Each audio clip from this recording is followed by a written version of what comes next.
ہے کہ وہ چیف منسٹر کینڈیڈیٹ پارٹی کی طرف سے بنے. اس پر میرے ساتھ بات کرنے کے لیے ہیں سینئر نیشنل کانفرنس لیڈر اور جموں پروفیشنل پریزیڈنٹ پارٹی کے ایڈوکیٹ رتن لال گپتا. ان سے میں بات کروں گا.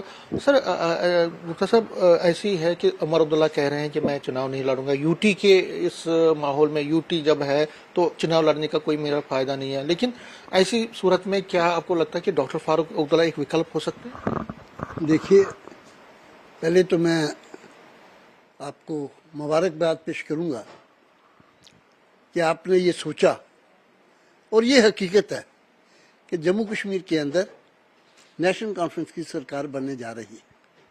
یہ نریٹو ایک بنا ہوا ہے. اب سوال یہ ہے کہ عمر صاحب نے یہ کہا ہے.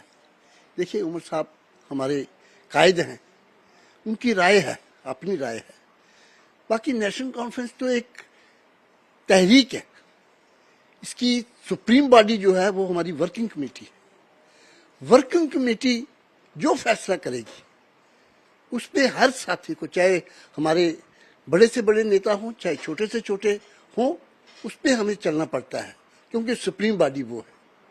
وہ کیا فیصلہ لیں گے وہ اس وقت پتہ چلے گا. دوسری بات یہ ہے کہ بننا تو ہے چیف منسٹر، چاہے ڈاکٹر صاحب بنیں گے یا عمر صاحب بنیں گے، دو میں سے ایک نے بننا ہے. تو یہ تو میں اگر عمر صاحب نہیں انٹرسٹڈ ہے، وہ کہتے ہیں کہ نہیں مجھے، تو فاروق عبداللہ صاحب آپ کو لگتا ہے کہ لے پائیں گے ابھی، کیونکہ ان کی بھی عمر ڈلی ہوئی ہے، یا عمر کے مطلب جو ہے ایج زیادہ ہے ان کی، کیا وہ تب بھی آپ کو لگتا ہے کہ اس میں لیڈ کر سکتے ہیں؟ دیکھیے، یہ میں سمجھتا ہوں کہ آپ کی غلط فہمی ہے. جس ڈھنگ سے پارلیمنٹ کے چناؤ میں ڈاکٹر فاروق عبداللہ صاحب نے کمپین کی ہے، وہ تو شاید آج اگر 25 سال کا کوئی ہوگا وہ بھی نہیں کر پائے گا. تو میں سمجھتا ہوں جس طاقت کے ساتھ اور جس ولولے کے ساتھ لوگ ان کو پیار کرتے ہیں، سنتے ہیں ان کی بات سنی جاتی ہے. اور آج بھی جموں کشمیر میں اگر سب سے پاپولر جو نیتا ہے، میں کہتا ہوں کہ پورے ہندوستان کے اندر، وہ فاروق عبداللہ ہے، اس کے علاوہ نہیں ہے کوئی بھی. تو وہ تو ہمت والے ہیں، وہ ہمیں دلاسا دیتے ہیں، ہم ان کو دیکھ کے چل رہے ہیں. وہ ایسپریشنز ہیں ہماری کارکنوں کی. تو فاروق عبداللہ صاحب کو آپ مت تنگ کیے کہ صاحب ان کی ایج اتنی ہے. ان کا دل دیکھیے، آج بھی وہ جوانوں سے زیادہ کام کر رہے ہیں. تو اس لیے فاروق صاحب تو کہیں بھی کسی بھی مورچے پہ آپ ان کو لگائیں گے. تو آپ یہ کہہ رہے ہیں کہ اگر عمر صاحب نے انٹرسٹ نہیں لیا، دلچسپی نہیں لی as a chief minister candidate, دیکھیے کینڈیڈیٹ کی بات کر رہے ہیں ہم، تو کیا آپ کو لگتا ہے کہ فاروق صاحب لیڈ کر سکتے ہیں کولیشن کو، یہاں پہ اپوزیشن کولیشن کو؟ دیکھیے، بالکل میں آپ کو کہہ رہا ہوں، پہلے بھی یہاں جو ہماری انڈیا بلاک ہے، اس کی کانسٹیٹیوشن، اس کو بنانے کے لیے جتنا رول فاروق صاحب نے دیا ہے، اتنا شاید ہی کسی لیڈر نے دیا ہو. میں سمجھتا ہوں کہ ان کے رول کی وجہ سے ہی ہم ایک جٹ ایک مٹھ ہوئے تمام opposition parties.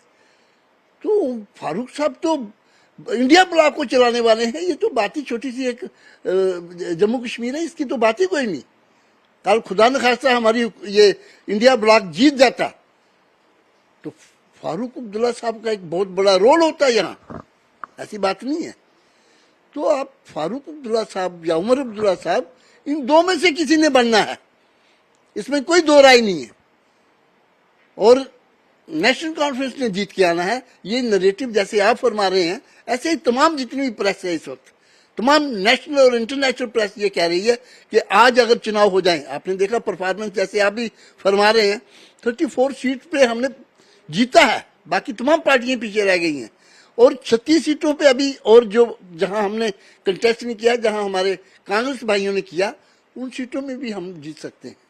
Advocate Ratan Lal Gupta کہہ رہے ہیں کہ اگر عمر عبداللہ صاحب نہیں مان رہے ہیں، اگر عمر عبداللہ یہ کہیں گے کہ میں چناؤ نہیں لڑوں گا، اور جو انہوں نے بار بار کہا ہے، تو اس صورت میں ڈاکٹر فاروق عبداللہ ان کے کہنے کے مطابق وہ تیار ہیں، ان کو وہ لیڈ کر سکتے ہیں، وہ چیف منسٹر کینڈیڈیٹ بھی بن سکتے ہیں، کیونکہ ان میں ساری وہ کوالٹیز ہیں. اور جو صحت کا حوالہ دیا جاتا ہے، ان کی جو رتن لال گپتا کہہ رہے ہیں کہ صحت بھی ان کی اچھی ہے، اور وہ آگے چل کے پارٹی کو لیڈ کر سکتے ہیں اسمبلی الیکشنز کے لیے.